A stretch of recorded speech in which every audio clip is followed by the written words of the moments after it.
You're listening to Startup Universe Talks, a podcast where we meet with startup founders, angel investors, and major stakeholders of the startup ecosystem.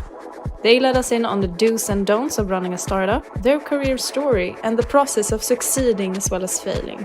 In other words, everything of interest to startup nerds. Startup Universe is a massive network of opportunities for tech startup founders. Hello, Mr. Catran. Welcome to Startup Universe Talks, where we talk about the startup ecosystem in an international level. First of all, thank you so much for joining. How are you today? I'm great. I'm glad to be here and meet you. And as you said, share more some international spark, stardust on Yes. on startups and acceleration programs, and how is it in the eyes of, let's say, the international community, or what we like to call the ecosystem. So thank you very much for having me here. I'm glad and I hope that you enjoy our little session. So to kickstart our interview, I would like to ask if you can share a little bit of your story and your career with us. Sure. So I'm 53 years old. I live in Israel. This is where I'm based. And I would go straight to my, let's say, startup and acceleration and tech innovation career that was kind of kicked off in 2010, but officially in 2012, after selling a group of companies I've owned, and I've decided to look deeper into startups. So I know it's only 2012, it's not 1912, meaning it was not that long ago, but still, even at that time, the whole notion, the idea about startups and acceleration programs and incubators was still kind of the beginning. And everyone was kind of testing, what's this startup schmartup thing? Well, what does it do? I mean, why don't call it just a small business? Because it's a small business. So why call it a startup? And what would you need to be in order to be a startup? So I kind of dived into this, initially trying to invest in what everyone called a startup, but very early on, I got that I don't know how to handle startups. It's weird, half-baked people, not really clear where they're going, what they want to do. They have amazing motivation and inspiration, but I did not know much more than that, how to actually handle them. So that's kind of how I started. I began to establish more and more of those programs called accelerators, and I'm celebrating my 21st or 21 accelerators to date over the span of, let's say, 11 years. I've been immersed in this. I also consult big companies. I consult governments on how to establish their entire startup ecosystem or tech innovation. Companies, it will be to business develop them into new markets, which is to reach first adopters, customers, as well as fundraising for the startup. So a little bit of all of that. And my main passion, of course, is to stand on stage and share all this. That is definitely my passion, to inspire people, push them, kick their ass to move forward. Very different than in my country, where you feel kind of a sense of urgency in Israel. We are restless, okay? We're not a big nation, but we make a noise of several nations put together. And innovation, in a way, is in the core of what we do. Hence, we need to be self-sufficient and self-reliant, meaning we need to innovate all the time for our needs. Little that we know in the beginning that what we invent for ourselves will be needed by others. But then it became kind of a business, so much so that you will see people having a business card called entrepreneur or a startupper. It's already a job here in Israel. So that's a little bit of what I'm about. Okay, thank you so much. So talking about Israel, since you've mentioned it, It's been said that Israel is a startups nation, and I would like to know what makes it the Israeli ecosystem so favorable for new businesses. So as I said in the beginning, a startup is a small seed that first of all needs to be planted somewhere. So you need to have the soil, the right kind of soil. And you need to grow it, feed it, water it, needs attention. For that, we have accelerators and incubators. But startups is about people. People were always the ones finding the needs, being creative on ideas, turning ideas into action. Intentions are nice, but intention is not a business. Action, results, deliverables, that is what we look for. So when you take those, let's say, small 1-2 person unit that we call a startup, essentially built out of a person with a vision, a person who thinks he can fly or she can fly, and then a tech person that tells them, hey, come back to Earth. No, you can't fly. We need to make something out of this crazy that runs in your mind. So those two people spark. On a day-to-day, they have nothing in common, honestly, aside of taking air in, that's it. But when they come together, something unique actually starts. The seed starts to grow. To do that, they need to be educated, meaning to know technology, but also know management, finance. They need mentors, people who can guide them with their experience. They don't need to fall into every hole along the way or hit their head into brick walls. They need some help, some guidance, hence mentors. Then we need, let's say, the customers. That would be the industry, the high-tech industry, the low-tech industry. In general, people would be their users. Then, most cases, they need a place to sit in, hence a municipality, hence something above it, which is called government, and of course, money. You need to feed the beast all the time. Money. Startups love to raise money. For them, money is the oxygen, where I think they do it wrong too early and with not mature enough to actually go after it. But we agree money, of course, is an engine. So put together, startups are an engine or a growth engine within every economy worldwide. No one now goes about without knowing that startups sit in the core, in the beginning of many of what we have today, same as creativity. So we need those people, and we don't have too many of them, meaning those who will go all the way. In Israel, because of culture, being very educated culture, a culture that always take a second opinion. Funny to Israeli startups that if you a startup reach out to you and says, hey, I need some money, and you say yes, they kind of confused. Excuse me, you said yes. Wait, why are you saying yes? They go second opinion even on the positive. So one thing is to be that kind of a person. Second is to be surrounded by needs, by problems. And for some reason, God put us here with many problems in Israel. Existing. I mean, our existence is a trouble all around. So we have a lot of what to solve. So when you have the ecosystem in place, aside from startups and accelerators, you have the mentors, you have the academy, you have the industry, the municipality, the government, and money. Then you have the soil where you plant the startups. And in Israel, they grow. They grow because of, let's say, character. As you know, we have army, which is mandatory, that really kind of molds us differently. We have, when you're surrounded by smart people all around, you need to be smarter all the time.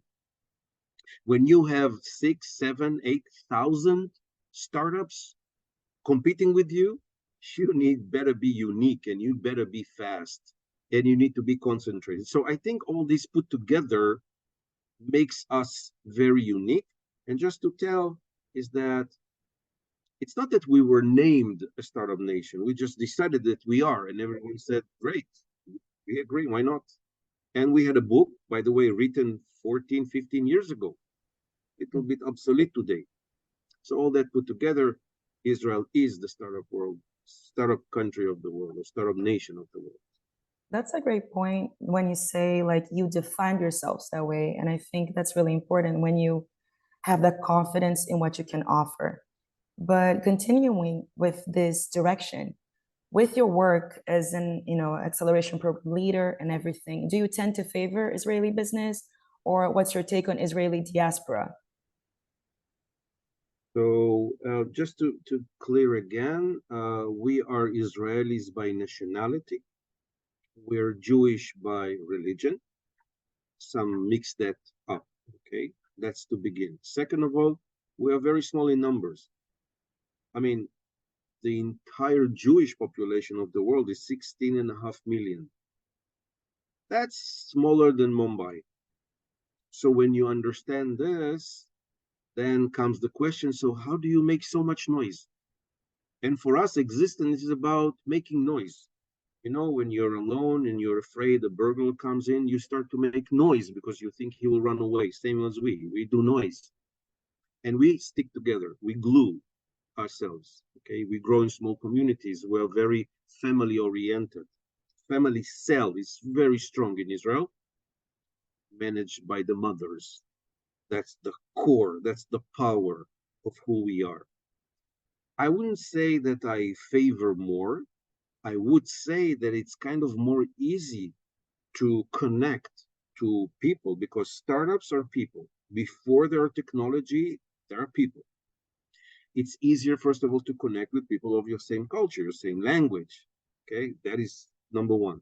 Number two, people here are kind of more determined, more resilient, more focused.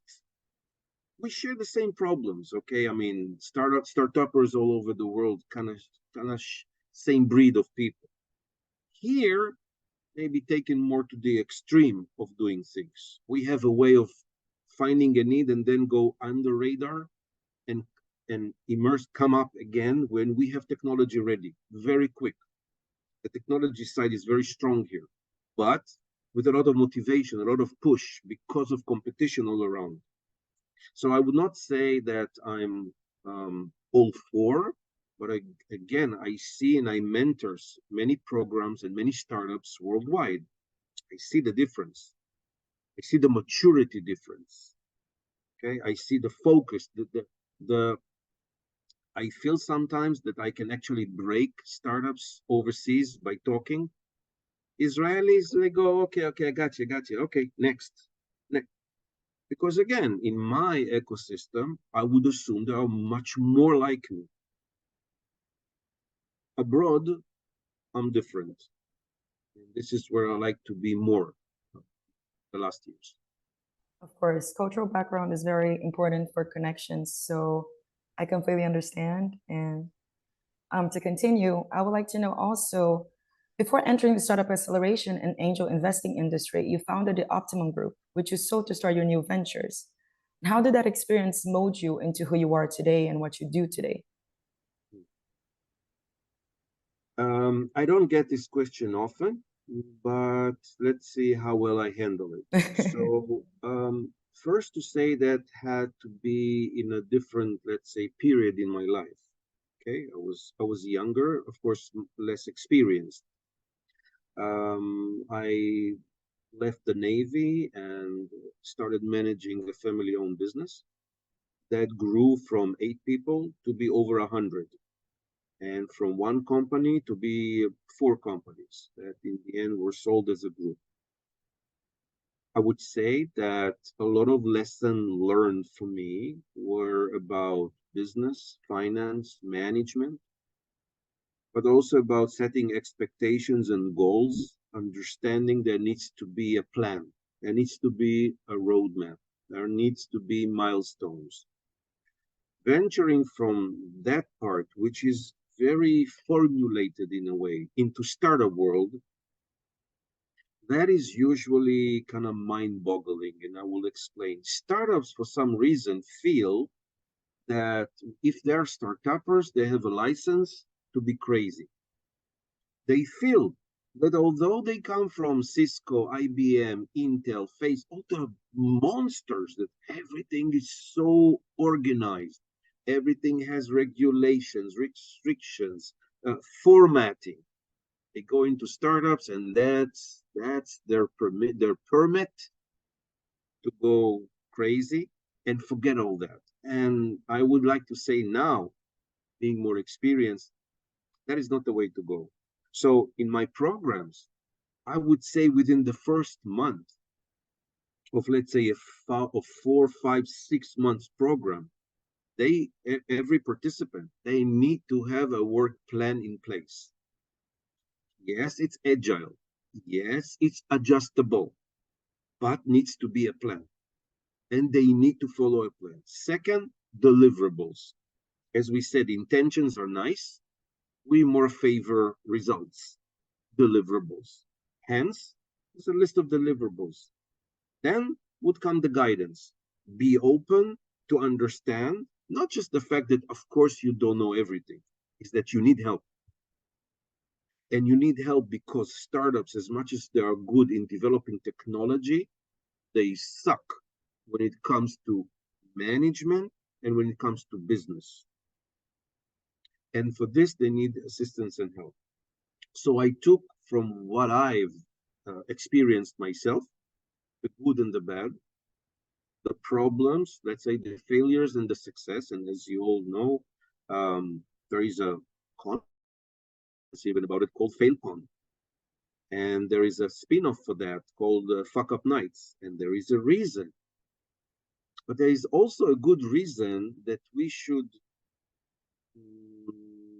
look back, reflect on success. And this you don't see often. You see many of us reflect on failure. Why did we fail? But what about success? Why don't we explore why did we succeed and do more of that? So I kind of deviated a little bit from the question, but generally I would say yes. I've got enough cuts and bruises to remind me what I did wrong, and of course try and do better uh, as time goes by. Yeah, actually, it was excellent, the kind of deviation, because the next questions were about that. What kind of advice would you give to founders watching us who try to build and grow their startup? And what do you think is founders' biggest mistakes or misconceptions about the ecosystem? So I would say to founders, first of all, listen to your gut feeling. And if your gut feeling tells you that listening to our podcast now is of value, don't leave it with you, share it. Second of all, reach out. In all my conferences, in all my presentations, I carry just a one slide. It's the slide with my details, how to connect with me, follow me on social networks and everything. And it has my mobile number. And people are astounded or shocked to say, you honestly just published your personal mobile? You say, yes, what's the problem? No one calls me anyway. And the reason is that people usually think maybe that I'm busy, or how can they really approach me? Or would it cost them money? Instead of just asking. So I would say to our listeners, stop thinking that you can get into my mind and really see and understand what I want. Better ask. Better ask. And for that matter, don't try and get into your team's mind and brain. Just tell and ask. It's as simple as that. So I would like to tell startuppers, first of all, a lifespan of a startup is like a butterfly. You're born and you die that quick. Statistically, we know 96% of startups fail first year of operation. It's not about money. It's not about motivation. They just perish, fade away. No one will ever know about them. There is the small percentage that keeps on persisting. And we know that the failure rate is very high. Hence, many people don't like to go into startups because it's very risky. Failure is an orphan. Hence, people don't connect to that. What I want to say is that you need to work fast. Startups is not for slow people. And by the way, to have a startup is not a must. You're not a failure if you don't have a startup, unless you're Israeli, then something is wrong with you. So say, thank God I'm not Israeli. It's not a must. I would say that although it's not a must to have a startup, I really recommend people to try. Join a team. Try it a little bit. Go into a program, an accelerator, and try it. And yes, it's okay to say the reason I want to have a startup is because I want to be rich. It's okay to be rich. Not all of us need to bring world peace. Money is good enough. Good enough of a reason. Why? Because as a startupper, you're poor. Everyone is faster than you. Everyone is smarter than you. Everyone is richer than you. So the one thing you are allowed is to dream that you will make a fortune. Nothing else will feed the beast, waking you up in the morning. So if that is the reason that we're doing this, work fast, listen to your gut. Don't listen too much around. Period of time you need to go and just run. One thing startups do their entire lives, not first year, second year, entire life, is survive. For that matter, many of us worldwide just live to survive if you think about it. We are slaves to ourselves. Startups, this is where you need to let your brain free, run, until you have validated the need, the problem that you want to solve. You have validated the solution, go on the radar, make technology come up and get to the market as quick as you can. You know, we have a stage called an MVP, a minimal viable product, a prototype. And the saying is that if your MVP looks good, you are late to the market. It needs to be scraps of some glue and spit put together. Just find yourself a customer that would quickly tell you, I'm in or I'm out. And then you speed it up. So for that matter, second of all, remember, you must show skin in the game. You cannot take an idea or a presentation, walk to an investor and say, give me $1 million. Are you out of your mind? Who would give you $1 million? Why would they give you $1 million? You need to make sense. Sense means you need to validate. Now, the later you will reach the money, or you will go asking for the money, probably better chances you will get it. You will get more money than that you will even want, and you will give less equity of your company. Statistically, we saw that as much as the person is older by age, the bigger the exits are. The more experienced you are, the more traction you can show for yourself, you're positioned much better. Remember, in the end, you are not approaching a slot machine and see what comes out. You're approaching a person and you're convincing them, knowing you for an hour at most, give me $1 million, a $500,000, a 10 million. Why? Would you give anything? No, you would like to know more about the experience, the capability, how serious you are about it. What is your skin in the game? What do you stand to risk should that fail? And you know, so many times I'm asking entrepreneurs, so why don't you go, how much do you want? 50K? Why don't you go to a bank? Take a loan for 50K and you will own your own company. The bank will not take equity. You know what the answer I get? Well, to the bank, I need to give the money back. And to an investor, what? What is he, stupid? He will just give you the money and disappear from your life. Oh, so we lost. People don't think the right way. And they need to listen to podcasts like this to slap them in the face and wake them up. It doesn't work this way. And when you reach the market and when you reach, your investors too early, they will take a lot of you. Probably they will manage you. And this is just to remind you, why did you leave your desk job? Because you wanted to be your own boss. If I gave you 1,000 or a 10 or a 50 or a million, I own you. Do you understand? Your freedom is gone. Now you need to start reporting. Get this into your mind. And in some points, startuppers just lose the campus. This is why I always say to startuppers, put on the wall in your home, in your office, just a one sentence. Why are we here? Why did we start this crazy? What did we think when we started? Always, when you come in the morning and when you leave, look at the sentence. Remind yourself why you're here. Cut your losses short. It is okay to say, I have failed. It is okay, first of all, to fail. Second of all, to say to yourself, put yourself, stop.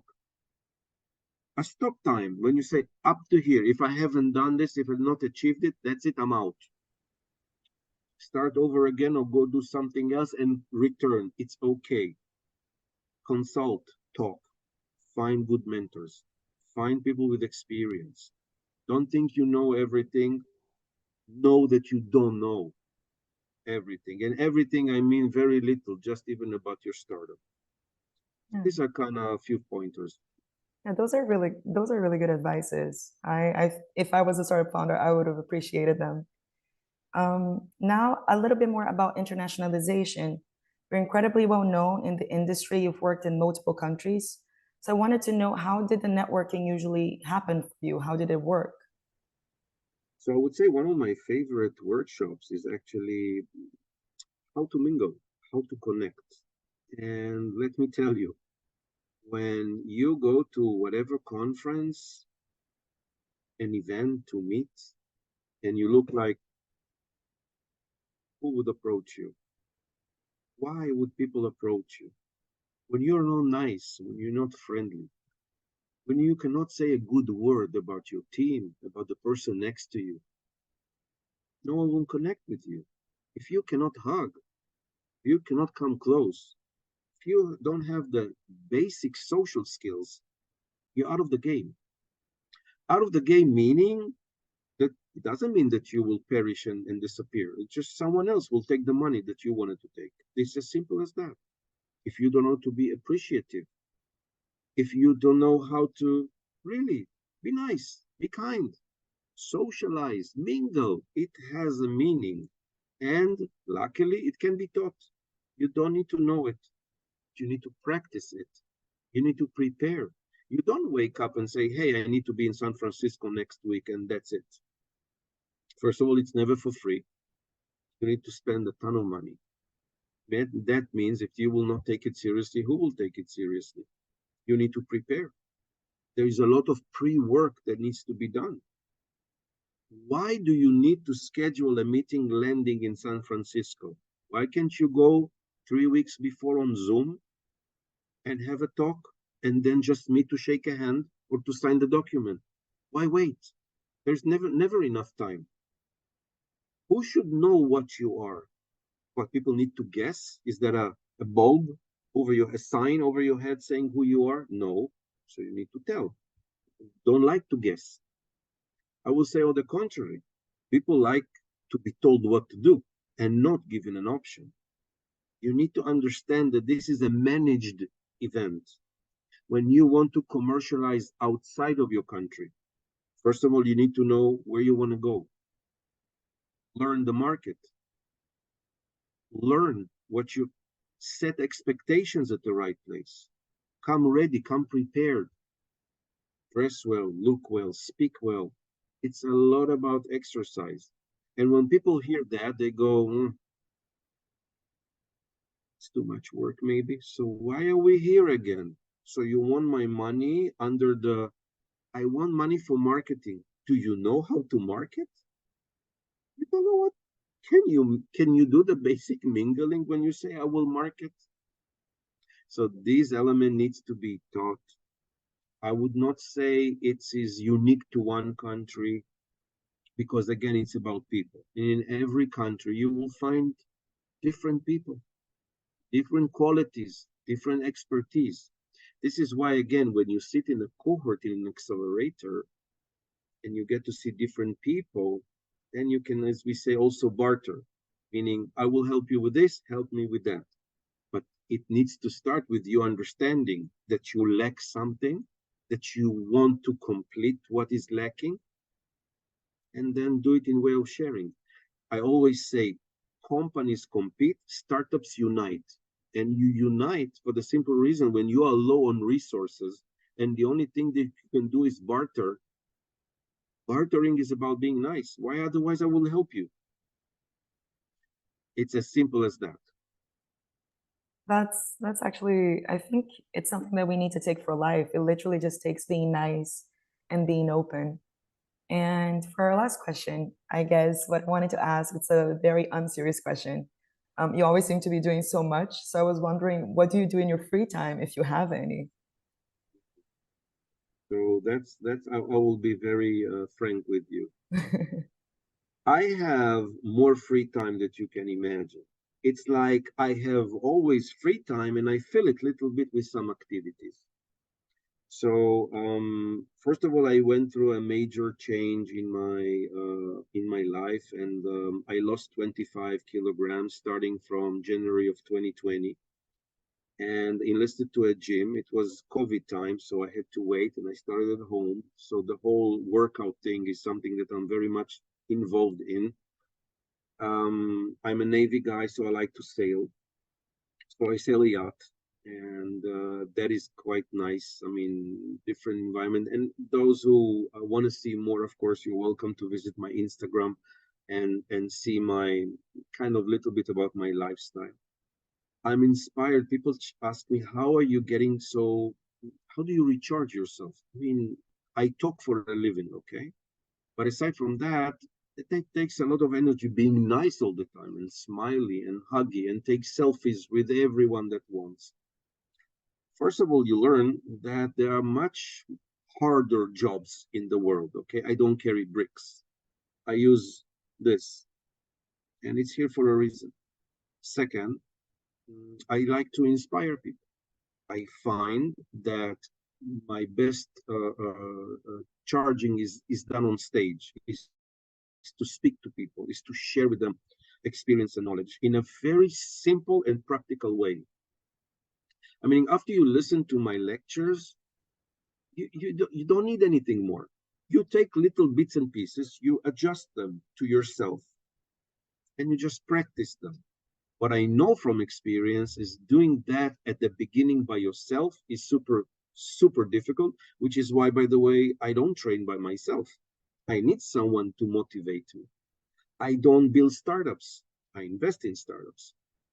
As much as I would like to think I have the same genes, I'm in a different spot in my life right now where I see the young people or the other people invent and I connect with them for the mentorship, for the guidance, for the help, for the support, for the morale.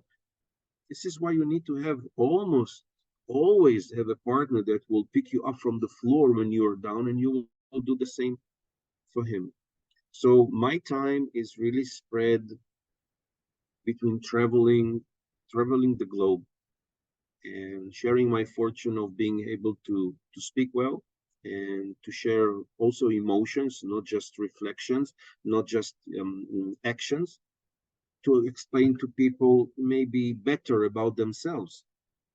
I think when someone like me tells a startup it is, or to a startup, to a person, it is okay to fail. I think it's kind of helpful to say, hey, this guy did not just come to tell me about success and he thinks he's like, no, I'm like everyone else. I do stupid mistakes. I'm lacking tact from time to time. I fail. It's okay. I think I measure myself more of what I do about it. How do I stand up again? Not thinking, okay, how long do I need to stay down before I get up? I fall and I stand up. And I look forward and I take decisions and I move on. Aside from that, of course, I have my family to take care of, which is very important. And my kids and everything. And of course, the family around, as I said, we are, as Israelis, are very united with the family cell. And again, and I think talks like this, you and I have been mailing back and forth a little bit, and this came about. So I'm very glad that you, first of all, gave me the stage to share more. I hope people will really try and maybe follow meaning maybe go to my website, go on social, write a comment, ask for help. It's that easy. I always say the worst you can get is a no. That's the worst you can get. But why go to sleep saying, I should have? Why did I do it? I don't like this kind of thoughts. I rather get the no. And that's it. And be gone and move forward. Always move forward.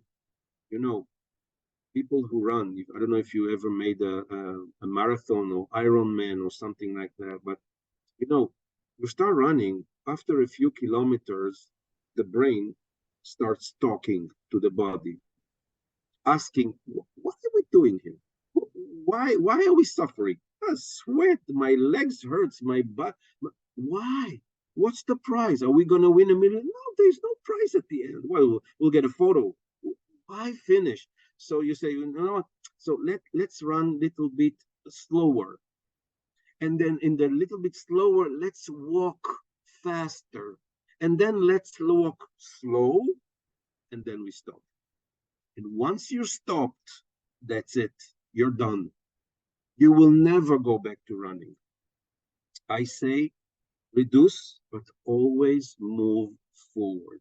Being able to look back and see after a period of time, wow, we really made a distance. This is what this is all about. I think that's incredibly motivating in the sense that we do just need to try sometimes. And like you said, you always have the no as a guarantee if you don't try. So the worst thing that you can have, that you can get, is the one thing that you already have if you don't. So thank you so much for joining us in the Startup Universe Talks. This has been a pleasure for me. I hope the same for you. Absolutely. And yes, have a good day. Thank you. You too. Bye.